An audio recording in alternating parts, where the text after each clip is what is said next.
Ito ay 26.25 grams bracelet at talaga namang napakaganda ng design nito. Meron din itong necklace pang set. Ang lahat ng jewelry natin ay 24K Korean gold na bibenta at nasasangla at may authentication card. Ang mga lock ng bracelet at necklace natin ay 18K Korean gold lock at ang ganitong bracelet ay pwede sa 18.75 grams minimum. Ito mismo ang ating 26.25 grams pagsuot at kung gusto mo na mas makapal ng konti rito, pwede tayo sa 37.5 grams or 56.25 grams.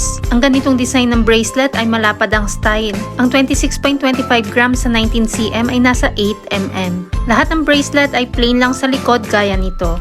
Ang rate ng gold ay nagbabago everyday kaya hindi natin nilalagay ang price sa video. Ang mga jewelry natin ay pwede sa cash, 2 gifts, or ilang months layaway depende kung saan ka komportable. Kung gustong malaman ng updated price, mag-inbox kay Michelle Yu at follow na rin ang ating TikTok account para updated ka.